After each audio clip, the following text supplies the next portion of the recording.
Hey guys, welcome back to Broke but Functioning Garage. As you just seen in that little time lapse, I got the roof set on place. A good buddy of mine stopped by and showed off his new Harley. So, Kay, if you happen to be watching this, nice bike, but I've already told you that in person. What I'm getting ready to do now is this section right here is the original inside fender of the quarter panel that we cut off right down here. I'm going to mark that, cut it, form it to kind of go back around this little gap here and tuck under, and we'll curve it back through here with the body. So that's where I'm going to work at. I'm going to try to set you guys up so you can see both portions, and I don't have to reset the camera 100 times. It is very warm out today. I'm already sweating. I've only been out here for about a half an hour or so. It's pretty miserable. So I'm not sure what all I'll get done. I don't know. Next time you see me, I might not have a beard because it's that hot. So yeah, here goes nothing. I'll set you guys up on another time lapse.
Alright guys, as you can see, I got it tucked in there.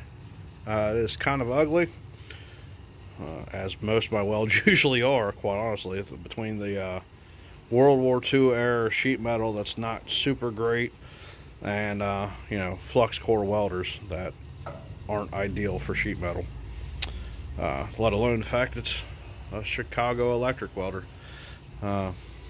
You know, anybody that's ever used any of that stuff knows it's not great, but I was in a pinch. So it's on there now, officially, at least on this rear corner. I'm going to do the other corner off camera, and the front pillar is probably off camera, just because there's not really a whole lot to do on those, just run a bead around it. This still gets grinded. It actually had a real bad issue with it catching on fire. Did not consider that black insulation on the inside, it's like a tar when it gets hot. On that side, I'm definitely going to have to strip it out, knock all that crap off of it. I did not consider it over here, and that's why it looks like it's been on fire. And so that's it for right now. I'll film more when I get the body fully on, or at least the roof fully on. Once I get the other side done, I'll give you a shot of that and do a walk around maybe on it.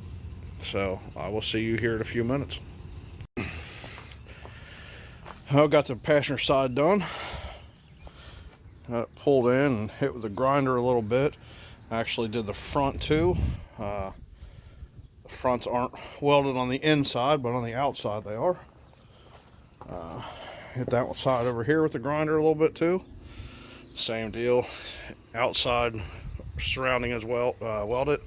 Inside is not. But I'll try to do this where you guys can see it. The door opens real nice. Closes perfect. It does so on both sides, which is a feat for me personally. Try to get this one here open too. That one's open. Perfect. That being said, that's where I believe we're going to call it a night. So, spent most of the day getting the roof on. I don't know, it's like 6 o'clock maybe. I got out here around noon. So 6 hours roughly, and putting the roof on and getting the quarters started to blend in. We still got to blend this corner back here and get that all blended around with the roof of the bus. But for right now, this is a good stopping point for the day. I would go in, take a shower. It was miserably hot today. And genius me wore a black shirt, which fortunately I'm not in the sun all the time, but on occasion, parts of the day I am. So that's where we're going to leave it for the night, guys. I will see you on the next video. I appreciate you guys watching. Like, comment, subscribe, share it as you feel necessary. Hope you guys all like it. See you on the next one.